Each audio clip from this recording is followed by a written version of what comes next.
J'ai perdu 22 kilos, mais si je devais tout recommencer de zéro, voilà exactement ce que je ferais sans régime chelou, sans passer des heures à faire du cardio et sans me pourrir la vie en me restreignant à mort. Alors si tu veux perdre 10, 15, voire 30 kilos, cette vidéo est faite pour toi. Pour commencer, la transformation débute toujours dans ta tête. Et c'est hyper important à souligner, on l'oublie tout le temps. Partout, on te rabâche qu'il faut absolument manger mieux, avoir des assiettes équilibrées. Mais si là-haut, c'est pas réglé sur le bon thermostat, tu pourras faire tous les efforts du monde, ça ne se passera pas comme tu le veux. Et personnellement, je ne me fixe même aucun objectif.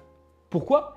Parce que me fixer des objectifs, ça a tendance à me mettre une ultra pression, ce dont je n'ai absolument pas envie. Alors, je ne me fixe pas de date. En revanche, ce que je cherche à faire, c'est me projeter sur qui est-ce que je veux vraiment devenir. Qu'est-ce que je ne veux plus accepter dans ma vie et surtout, qu'est-ce que je veux de nouveau réinclure. Ce que je fais donc au préalable, c'est clarifier une version idéale de moi-même. Et ici, parfois, la meilleure solution pour clarifier qui on veut devenir, c'est aussi d'aller chercher de l'inspiration. Et là, tu as plein d'inspirations possibles qui est disponible directement sur les réseaux sociaux. Des fois, ça peut être des personnes qui t'inspirent. Ça peut être des histoires que tu trouves cool dont tu aimerais t'inspirer. Le but n'est surtout pas de recopier à 100% les traits d'une personne, mais de juste comprendre quel comportement est-ce que cette personne fait au quotidien, quel est son état d'esprit pour tout simplement chercher à faire les mêmes choses que cette personne et se rapprocher de ton objectif à toi. Pour commencer une transformation physique, j'aime bien aussi me rappeler au préalable des défis que j'ai pu surmonter par le passé et également les victoires que j'ai pu remporter. Pourquoi je fais ça? Parce que en fait, dans les moments où c'est le plus difficile, tu peux te rattacher à un point d'ancrage qui te correspond à toi et qui est en lien avec ton histoire.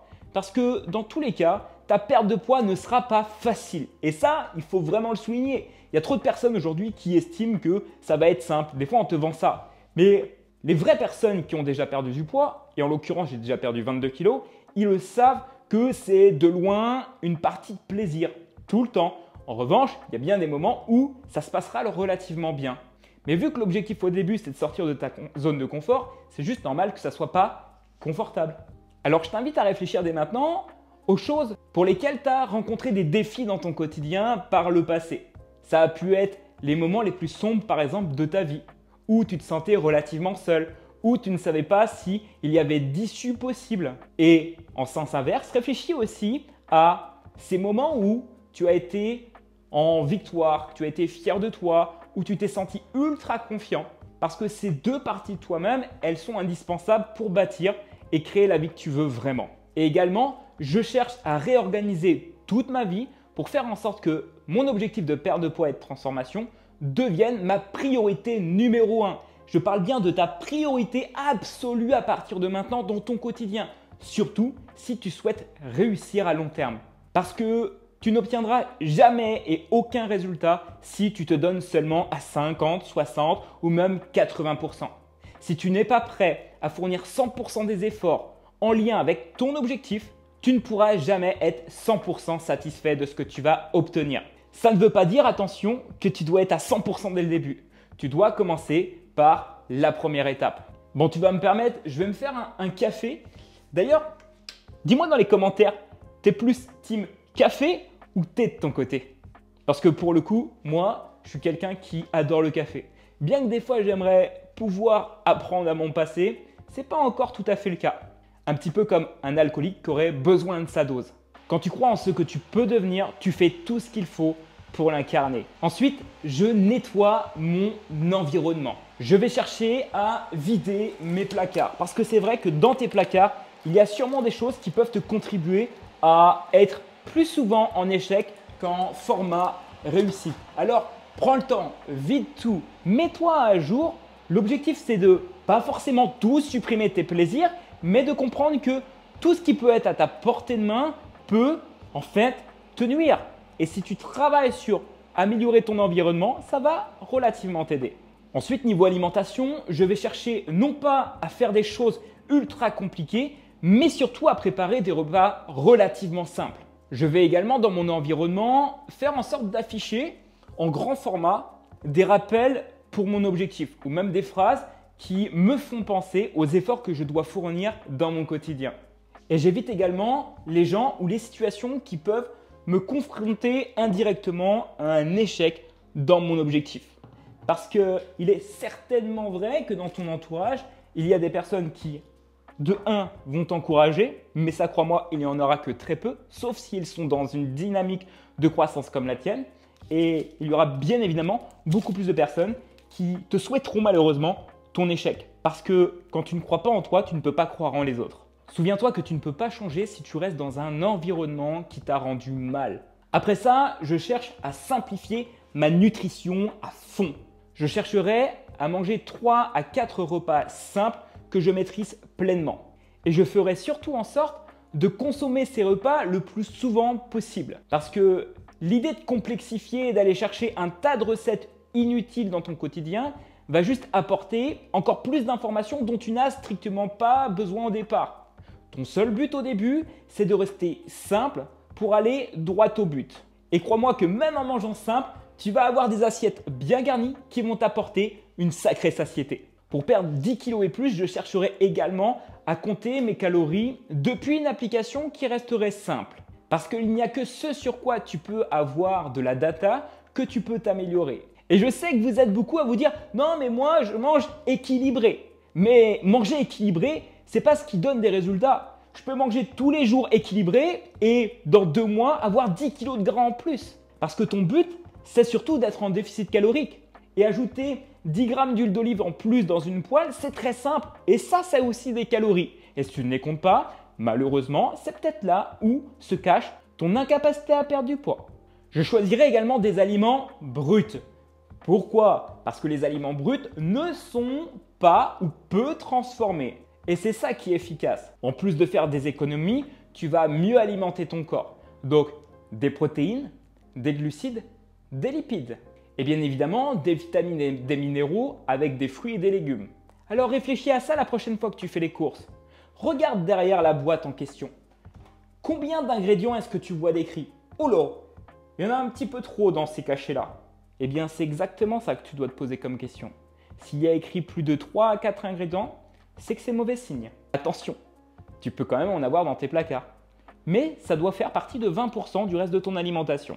Et ensuite, derrière, j'enlève les prises de tête inutiles. Pourquoi tu cherches à te complexifier la vie en allant chercher toujours plus d'informations? Tu dois absolument te concentrer sur les fondamentaux. Le secret, il ne se trouve pas dans une diète magique, mais beaucoup plus dans la régularité. Et crois-moi, si toi tu comptes surtout sur le fait de te faire plaisir en étant à table, tu auras tout le temps, une fois que tu auras perdu du poids, de t'amuser avec des milliers de recettes dans tous les sens pour tester des choses. Ensuite, pour perdre 10 kilos, je cherche à bouger tous les jours. J'inclurai en priorité les choses relativement simples, comme la marche par exemple. Faire 20, 30, 40 minutes de marche tous les jours, peut-être entre mes pauses, peut-être le matin, peut-être plutôt en fin de soirée, peut-être tout d'un coup, peut-être tout découpé.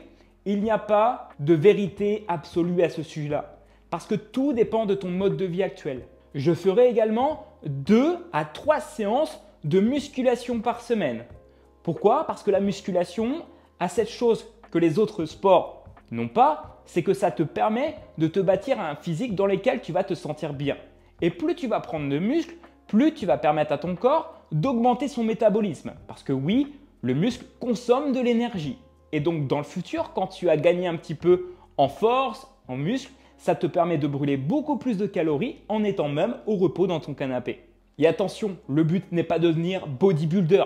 Il te faudra du temps et les chances de devenir énorme comme ça sont très minimes. Il faut un travail énorme, surtout si tu es une femme et si tu es un homme, en tant qu'homme, il te faut avoir une posture d'homme aussi à un moment donné. Il te faut te sentir bien dans ton corps. Comment tu te sentirais si demain tu voyais un peu plus d'épaules définies, un ventre plus plat, limite avec des abdos? Comment tu serais perçu par les gens de ton entourage? Et si bouger tous les jours, faire de la marche, c'est complexe et même faire 2 à 3 séances, tu peux aussi commencer simple avec du vélo d'appartement. Faire 15-20 minutes tous les jours de vélo d'appartement, c'est simple, accessible et rapide. Tu peux même le faire en regardant ta série préférée. Et oui, j'ai fait exactement comme ça le soir lorsque je rentrais du boulot. Et c'est encore mieux quand c'est des périodes un peu plus hivernales où le soleil se couche relativement tôt. Mais s'il fait beau en ce moment chez toi, je te convie à sortir pour prendre l'air. Tu n'as pas besoin de courir. Ton but, c'est juste d'apprendre à rebouger ton corps dans ton quotidien. Tu sais, ton corps n'a surtout pas besoin de souffrir. Il a seulement besoin que tu avances au quotidien. Et 1%, c'est mieux que 0. Ce qui change tout, c'est que je traque mes progrès. Je note l'évolution de mon poids chaque semaine. Et mieux encore, si je peux le faire, je cherche à prendre mes mensurations de taille, de tour de bras, de cuisses. Parce que plusieurs repères, c'est mieux qu'un seul. Surtout lorsque tu es dans cette démarche de perte de poids, tu t'en rendras vite compte. Il suffit que tu fasses un repas un petit peu plus salé ou qui contient un petit peu plus de glucides pour voir une variation sur la balance. Et donc, ce n'est pas forcément l'indicateur le plus fiable. Tu peux également, par exemple, prendre des photos. Ça marche à tous les coups. D'ailleurs, ce qui permet à beaucoup de personnes d'avoir un déclic, c'est de se rendre compte que ils ne sont plus forcément les personnes qu'ils étaient avant lorsqu'aujourd'hui, ils se prennent en photo et qu'ils voient de leurs propres yeux qu'ils ont un physique dans lequel ils ne peuvent plus se voir. Je chercherai également à reprendre le contrôle de mon corps progressivement. Comme je le répéterai tout le temps, l'objectif c'est de ne pas chercher à faire d'efforts extrêmes. Tu peux chercher à perdre du poids rapidement, mais en aucun cas tu devrais passer de 0 à 100 km/h. Sauf si tu as tout autour de toi qui peut te le permettre. Mais généralement, qu'est-ce qui se passe quand on fait ça? On retombe bien plus rapidement au point de départ, alors que l'on aurait pu tout simplement commencer avec une base stable et la faire progresser dans le temps. Perdre 10 kg, ce n'est pas forcément une course. C'est avant tout une reconquête de ta puissance intérieure. D'ailleurs, tu n'as jamais remarqué le dénominateur commun de ceux qui atteignent sans cesse leurs objectifs? Tu penses que c'est quoi les critères d'une personne qui réussit? Personnellement, j'ai mis beaucoup de temps à étudier les personnes qui avaient du succès. Et à chaque fois, les mêmes traits de caractère reviennent. Est-ce que tu serais curieux que je réalise une vidéo sur le sujet? Dis-moi ça dans les commentaires et auquel cas, je te mettrai en avant tous les dénominateurs et les points communs de ceux qui réussissent leur transformation et qui réussissent dans la vie en général. Et du coup, l'un des points forts communs qui revient souvent, c'est qu'ils sont toujours prêts à investir en eux-mêmes. Ils cherchent toujours à payer le prix fort. Et c'est exactement comme ça que j'ai moi-même réussi. J'ai arrêté de scroller et passer du temps sur les réseaux sociaux à trouver les meilleures astuces. J'ai payé un coach, oui, très cher, qui m'a permis de passer du point A au point Z que je voulais. J'ai économisé mon temps et crois-moi, j'ai économisé beaucoup de ma santé et beaucoup d'argent.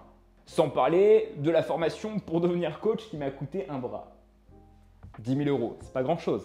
Et dernier point, je cherche à m'entourer des bonnes personnes. J'évite absolument de perdre 6 mois, 1 an, 2 ans, 3 ans en étant seul. J'ai appris qu'il y a 90% des personnes qui échouent leur perte de poids parce que souvent ils sont seuls. Alors je cherche à m'entourer d'un mentor, d'un coach qui va pouvoir à la fois m'apporter la bonne méthode qui me correspond à moi, qui est individuelle, sur mesure, adaptée à ma vie. Et pour choisir ce coach-là, je vais te partager 3 tips qui à chaque fois me servent à tous les coups. Tout premier tips, il faut que ce coach ou ce mentor incarne ce qu'il partage au quotidien. C'est-à-dire que tout ce qu'il te partage, il doit lui également le faire. Il t'encourage à aller marcher, il doit marcher tous les jours. Il t'encourage à penser plus positivement, il doit être positif. Il t'encourage à aller faire de la musculation, il doit également faire de la musculation. Il t'encourage à aller courir, il doit également aller courir.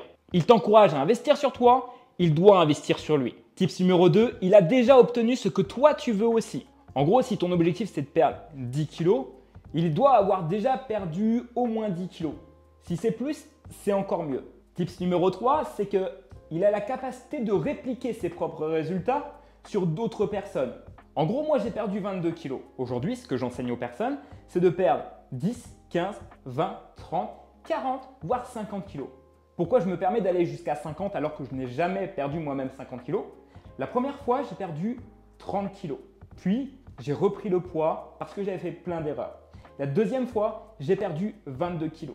Et mieux encore, j'ai déjà accompagné les personnes à atteindre cet objectif-là. Tu sais, ce n'est pas un luxe que de se faire accompagner. C'est avant tout un accélérateur. Alors si toi aussi tu veux pas juste perdre 10 kilos, mais avant tout reprendre le contrôle de ta vie, alors passe à l'action maintenant. Dans la description de cette vidéo-là, tu as la possibilité de réserver un appel 100% gratuit avec moi et sans engagement, dans un objectif de découvrir si la méthode Liberty Kilo peut potentiellement te correspondre et contribuer à ton futur succès. Je serai en mesure, au travers de ce que tu vas me partager de vive voix, de te dire si cette méthode, elle est faite pour toi. Et si ce n'est pas le cas, autorise-moi simplement à être transparent pour te dire si oui ou non. Tu peux également retrouver dans la description de cette vidéo-là un test calorique 100% gratuit. Parce que savoir combien de calories il faut consommer au quotidien pour perdre du poids, c'est l'une des bases fondamentales. Sans cette information précieuse, tu risques de courir à droite à gauche pour rien. Et pire encore, tu vas voir tes résultats stagner. Ce test est 100% gratuit, il se fait en moins de 2 minutes et tu obtiens tes résultats directement par email. Alors ne tarde pas trop parce que le nombre de tests possibles d'effectuer chaque semaine est limité. Si tu peux encore cliquer sur un des liens, c'est qu'il reste sûrement de la place. Et bien évidemment, pense bien sûr à t'abonner, à activer la cloche des notifications pour profiter des prochaines pépites en format vidéo. On se dit à très vite, c'était Teddy, let's go!